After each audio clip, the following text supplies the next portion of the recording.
बिस्मिल्लाहिर रहमानिर रहीम। मेरे मोहतरम दोस्तार बुजुर्ग, আল্লাহ জাল্লা শানুহু আম্মান আওয়ালুহু আমাদেরকে দুনিয়াতে পাঠিয়েছেন খুবই অল্প সময়ের জিন্দেগি দিয়ে। এই অল্প সময়ের মধ্যেই আমাদেরকে আখিরাতের সামানা তৈরি করতে হবে।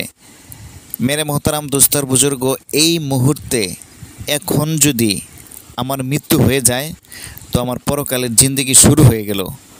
এই জন্য মেরে মোহতারাম দোস্তার বুজুর্গ, আমাদেরকে আখিরাতের সামানা তৈরি করতে হবে। দুনিয়াতে আমরা হেলায় খেলায় কাটিয়ে দিচ্ছি। মেরে মোহতারাম দোস্তার বুজুর্গ, গতকালকে পাকিস্তান থেকে আমাদের মসজিদে একটি জামাত এসেছে। তারা বয়ান করতেছিল আল্লাহ তাআলার ভরাই বরত্বের, আল্লাহ তাআলার প্রশংসা, জান্নাত জাহান্নামের বয়ান করতেছিল। তো মানুষ কিভাবে পরিবর্তন হয় সেই পরিবর্তনের একটি কারগুজারি শোনালেন হজরতরা। পাকিস্তানের এক মুরব্বী মাগরিবের পরে বয়ান করতেছিলেন। এক গ্রামে ছিল এক গরিব অসহায় পথ হারা ছেলে। নামাজের ধারে কাছেও ছিল না, রোজা তার জীবনে আসেই নাই। খারাপ সঙ্গ আর বদ অভ্যাসে জড়িয়ে পড়েছিল। দিন রাত গালাগালি, খারাপ কাজ, মানুষকে কষ্ট দেওয়া, এমনকি নিজের মা বাবার কথা শোনার মন মানসিকতা তার ছিল না। রোজ রোজ সে সমাজের ধিক্কার শুনত। বাবার চোখে লজ্জা, মায়ের চোখে অশ্রু, তবুও তার হৃদয়ে নরম হতো না। সবাই তাকে নষ্ট ছেলে বলতো। একদিন তার গ্রামে আল্লাহর রহমতে তাবলীগ জামাত চলে আসে। মসজিদে তারা জামাত বেঁধে কাতারবন্দি হয়ে আসলেন। মসজিদে গোল হয়ে তারা মঞ্জিল করলেন এবং তারা মসজিদে প্রবেশ করলেন।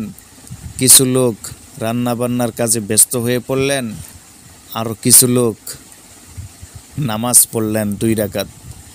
নামাজ শেষে সবাই মাশওয়ারায় বসলেন। মাশওয়ারা শেষে কিছু লোক তালিম করলেন, একদল লোক বাহিরে গেল কাস্তে, মানুষকে দাওয়াত দেওয়ার জন্য।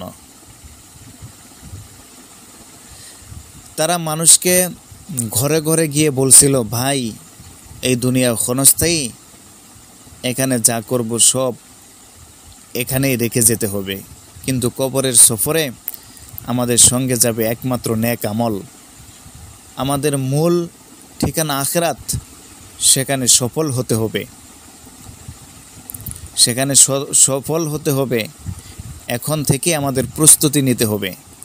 এই কথা শুনে সেই ছেলেটির হৃদয় কেঁপে উঠল। প্রথমে সে হাসাহাসি করল, গুরুত্ব দিল না, কিন্তু একজন আমির সাহেব তাকে আলাদা করে বললেন, ভাই, তুমি তো এখনও তরুণ, এখনও সময় আছে, আসো মসজিদে আসো, কিছুক্ষণ বসে তালিম শোনো, মুজাকারা শোনো, আমাদের সাথে সময় দাও। সে একটু একটু করে মসজিদের দিকে আসতে শুরু করলো। 1 দিন, 2 দিন, তারপর 3 দিনের মসজিদে সময় দিল, কাঁদলো, বয়ান শুনে কাঁদলো, নিজের গুনাহ স্মরণ করে তওবা করলো, নতুন জীবন শুরু করলো। আজ সেই ছেলেটার দাওয়াতের কাজ করছে। যাকে একদিন মানুষ গালাগালি করত, আজ তাকে মানুষ দোয়া করে। আর এই ঘটনার পাশেই আরেকটা ছেলে ছিল। এক ধনী পরিবারের জন্ম, টাকা পয়সার অভাব নেই, বিলাসিতা, গাড়ি বাড়ি সব ছিল, কিন্তু মনে শান্তি ছিল না, কারণ সে আল্লাহকে ভুলে গিয়েছিল।